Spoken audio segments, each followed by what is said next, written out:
پھر جب 90 سال کی عمر ہو جاتی ہے تو اللہ تبارک و تعالیٰ اس کے اگلے سارے پچھلے گناہ معاف فرما دیتا ہے اور اس کو اپنے گھر والوں کے معاملے میں شفاعت کرنے کا حق فرما دیتا ہے اور اس کی شفاعت قبول فرماتا ہے اور اس کا لقب امین اللہ اور اسیر اللہ فی الارض یعنی زمین پر اللہ کا قیدی ہو جاتا ہے، کیونکہ اس عمر تک پہنچنا عموماً انسان کی قوت باہم ختم ہو جاتی ہے، کسی چیز میں اس کے لیے لذت نہیں رہتی، ایک قیدی کی طرح زندگی گزارتا ہے، اور جب وہ ایک عرض لامر تک پہنچ جاتا ہے تو اس کے تمام نیک نامہ اعمال میں برابر لکھے جاتے ہیں جو اپنی قوت و صحت کے زمانے میں کیا کرتا تھا، لیکن اگر اس سے کوئی گناہ سرزد ہو جائے تو وہ لکھا نہیں جاتا۔ حضرت ابو بکر صدیق رضی اللہ تعالیٰ عنہ فرماتے ہیں کہ ایک مرتبہ ایک شخص نبی کریم صلی اللہ علیہ وسلم کی خدمت اقدس میں حاضر ہوا اور عرض کرنے لگا، اے اللہ کے رسول صلی اللہ علیہ وسلم، ہم میں سے کون سا بندہ بہتر ہے؟ نبی پاک صلی اللہ علیہ وسلم نے فرمایا،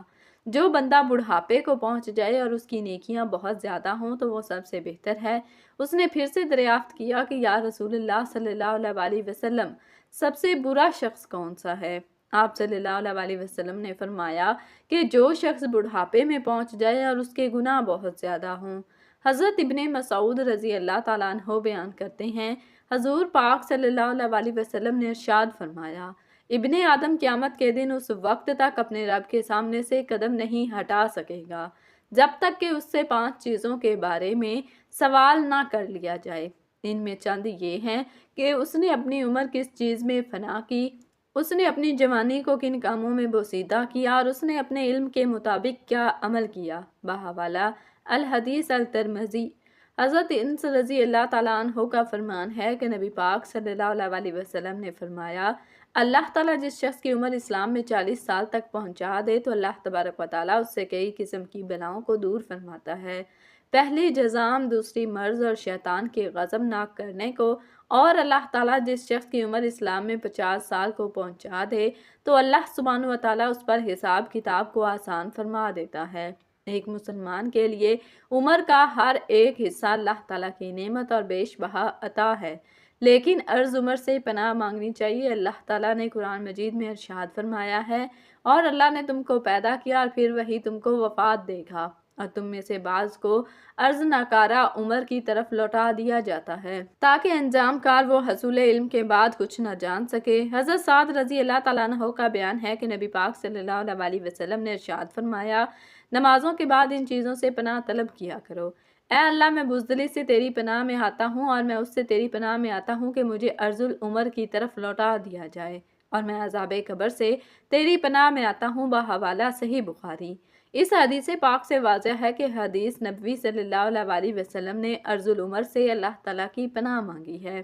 اور جان لیتے ہیں کہ یہ عرض العمر ہے کیا۔ علامہ عینی لکھتے ہیں کہ عرض العمر سے مراد یہ ہے کہ انسان اس قدر بوڑھا ہو جاتا ہے کہ کمزور ہو کر اپنے بچپن کی ابتدائی حالت میں واپس لوٹ جاتا ہے، اور اس کی سماعت اور بصارت کمزور ہو جاتی ہے، اس کی عقل کام نہیں کرتی اور نہ ہی سمجھ میں کوئی بات آتی ہے، وہ فرائض کو ادا نہ کرنے کے ساتھ ساتھ اپنے ذاتی کام بھی نہیں کر سکتا، اپنی پاکیزگی اور صفائی کا خیال نہیں رکھ سکتا اور اپنے گھر والوں پر بوجھ بن جاتا ہے، اور وہی گھر والے اس کی موت کی تمنا کرنے لگتے ہیں۔ اگر اسی شخص کا گھر بار نہ ہو تو وہ بالکل تنہا ہو جاتا ہے، اور اس سے بڑی کیا مصیبت ہوگی کہ اللہ پاک ایسی عمر سے ہم سب کو محفوظ فرمائے۔ 40 سال کی عمر کے بعد ان کا انحاط شروع ہو جاتا ہے، ان کے اعصاب کمزور ہو جاتے ہیں، اور جن لوگوں پر اللہ سبحانہ و تعالیٰ کا خصوصی کرم ہوتا ہے جیسے علماء کرام، اولیاء اللہ، وہ 60 سال کے بعد بھی مضبوط نظر آتے ہیں اور ان کے حواس قائم رہتے ہیں۔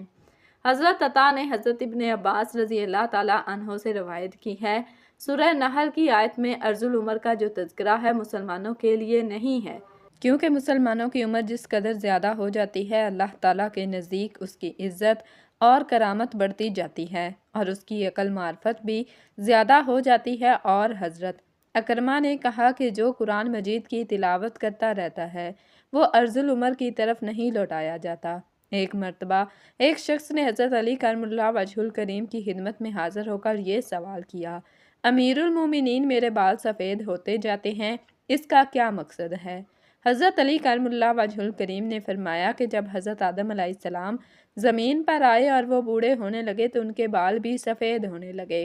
اور جب پہلی مرتبہ حضرت آدم علیہ السلام نے اپنے بالوں کو سفید ہوتے دیکھا تو اللہ تبارک و تعالیٰ سے عرض کی، اے اللہ، میرے بال کیوں سفید ہو رہے ہیں؟ تو رب کریم نے فرمایا کہ بالوں کا سفید ہونا بڑھاپے اور بزدلی اور تجربات میں فراوانی کی طرف اشارہ ہے، اور انسان کا بوڑھا ہو جانا انسان کو نفسانی خواہشات سے دور کرتا ہے، اور اس بات کو واضح کرتا ہے کہ اس شخص کے پاس زندگی میں تجربات ہیں جن سے مشورہ لے کر آپ اپنے آپ کو بہتر بنا سکتے ہیں۔ اس لیے اللہ تعالیٰ بوڑھوں کے مشورے زیادہ پسند فرماتا ہے، یعنی کہ بوڑھوں کے پاس جو تجربات ہوتے ہیں وہ اچھا مشورہ دیتے ہیں۔ احادیث مبارکہ میں اللہ کے نبی کریم صلی اللہ علیہ وسلم کا ارشاد مبارک ہے، 4 شخص ایسے ہیں جن سے اللہ تبارک و تعالیٰ قیامت کے دن نہ بات فرمائیں گے اور نہ ہی انہیں پاک فرمائیں گے اور نہ ہی ان کی طرف رحمت سے دیکھیں گے، اور ایسے لوگوں کے لیے دردناک عذاب ہوگا۔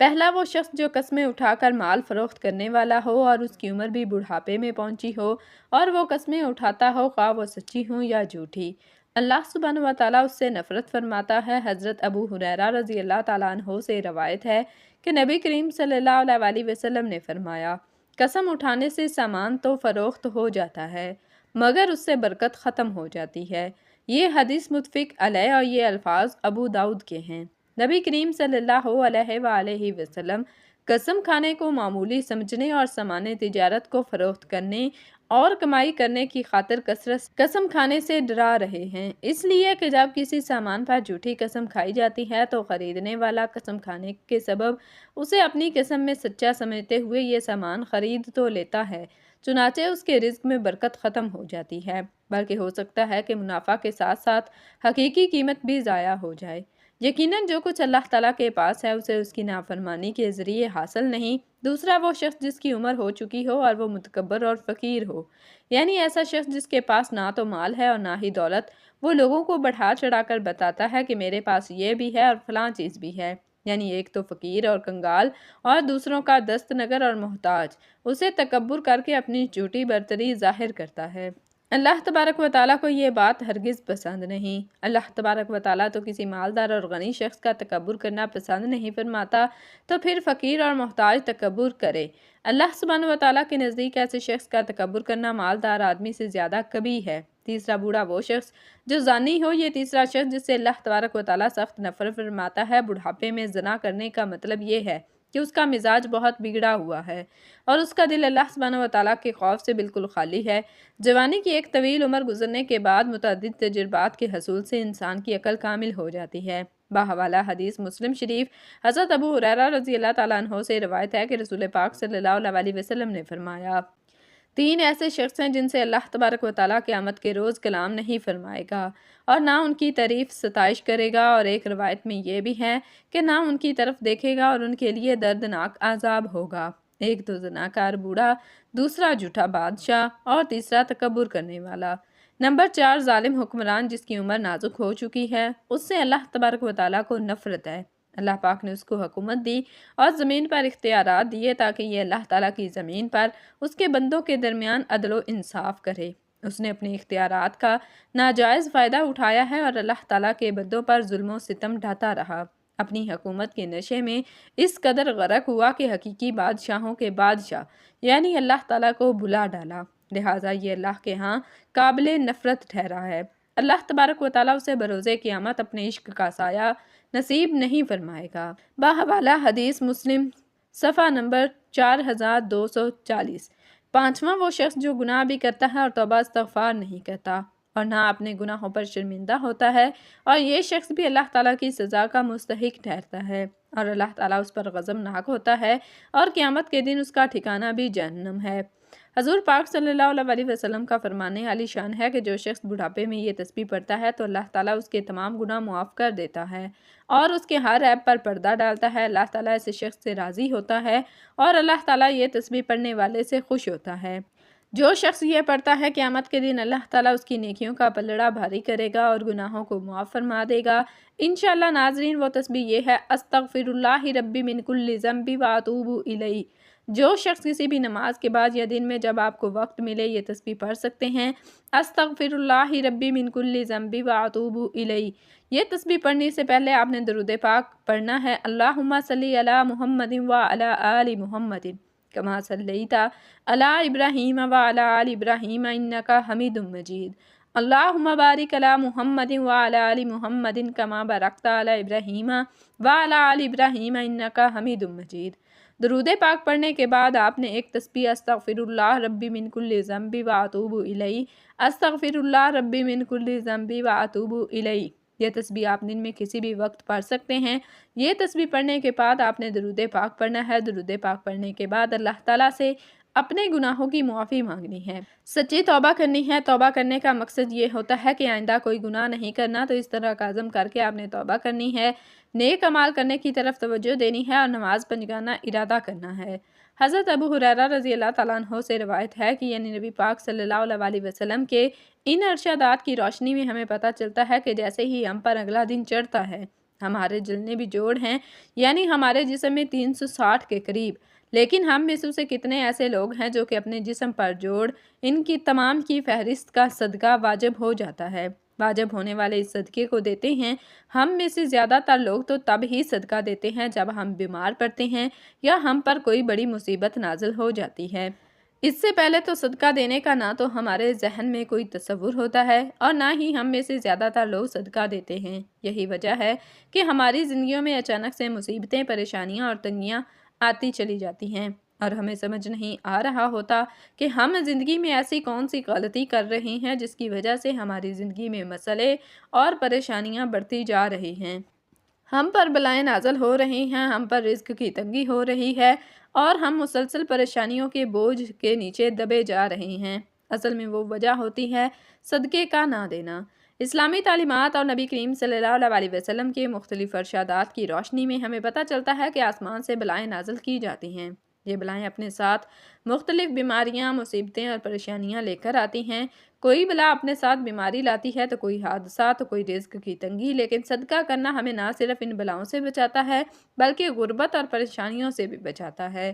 صدقے کی وجہ سے ہمارے رزق اور دولت میں اضافہ ہوتا ہے اور گھر میں برکت ہوتی ہے۔ اس کے علاوہ ہمیں یہ بھی پتہ چلتا ہے کہ صرف مال خرچ کر کے ہی صدقہ نہیں دیا جاتا، بلکہ اگر آپ کسی کو سلام کرنے میں پہل کرتے ہیں تو یہ بھی صدقہ ہے، پانی پلانا یہ بھی صدقہ ہے۔ اسی طرح صدقہ دینے کے بہت سارے طریقے ہیں، جیسا کہ دو آدمیوں کے درمیان صلح کروا دینا، کسی کو سواری پر چڑھنے میں مدد کرنا، کسی کو اچھی بات بتانا، نماز کے لیے جو آپ قدم بڑھاتے ہیں یہ بھی صدقہ ہے، راستے سے رکاوٹیں اور پتھروں کو ہٹا دیں، دوسروں کو فائدہ پہنچانا، کسی کو دعا دینا، کسی کو پڑھانا یا کوئی چیز سکھانا، کسی کو اچھی بات بتانا، کسی کو مسکرا کر دیکھنا، کسی مصیبت میں پھنسے انسان کی مدد کرنا، وقت نکال کر اپنے ماں باپ کے ساتھ گزارنا، کسی کی طبیعت پوچھنا، کسی کی عیادت کرنا، کسی پریشانی یا آزمائش میں صبر کرنا، نیکی کا حکم دینا اور برائی سے روکنا، کسی کو معاف کر دینا، اس کے باوجود آپ کے پاس اسے سزا دینے کا اختیار ہو، یہاں تک کہ اپنی بیوی کو اپنے ہاتھوں سے کچھ کھلانا اور اس سے پیار محبت کی باتیں کرنا بھی صدقہ ہے۔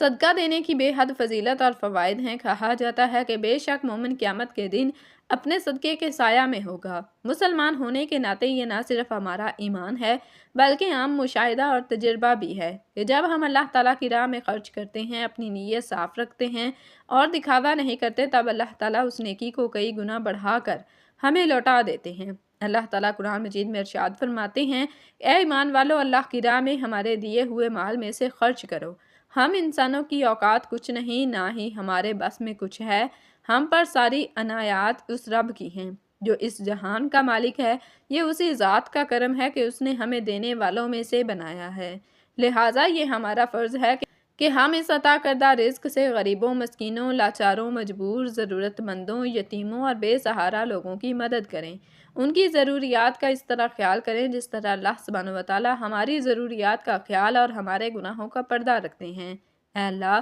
میری ہر درخواست کو قبول فرما اور میری حاجتیں بھر لا، اور جبکہ تو نے استجابت دعا کا ذمہ لیا ہے تو میری دعا کو رد نہ کر، اور جبکہ تو نے مجھے دعا کا حکم دیا ہے تو میری دعا کو اپنی بارگاہ سے روک نہ دے، اور جن چیزوں سے میرا دینی اور دنیاوی مفاد وابستہ ہے ان کی تکمیل سے مجھ پر احسان فرما۔ جو یاد ہیں اور جو بھول گئے ہیں، ظاہر کی ہیں یا پوشیدہ رہنے والی ہیں، اعلانیہ طلب کی ہیں یا در پردہ، ان تمام صورتوں میں اسی وجہ سے کہ تجھ سے سوال کیا ہے، نیت اور عمل کی اصلاح نے کرنے والوں اور اس بنا پر کہ تجھ سے طلب کیا ہے، کامیاب ہونے والوں اور اس سبب سے کہ تجھ پر بھروسہ کیا ہے، غیر مسترد ہونے والوں میں سے قرار دے اور ان لوگوں میں شمار کر جو تیرے دامن میں پناہ لینے کے خوگر، تجھ سے بیوپار میں فائدہ اٹھانے والے اور تیرے دامن عزت میں پناہ گزین ہیں، جنہیں تیرے ہماگیر فضل اور جو در کرم سے رزق حلال میں فراوانی حاصل ہوئی ہے اور تیری وجہ سے ذلت سے عزت تک پہنچے ہیں اور تیرے عدل و انصاف کے دامن میں ظلم سے پناہ لی ہے،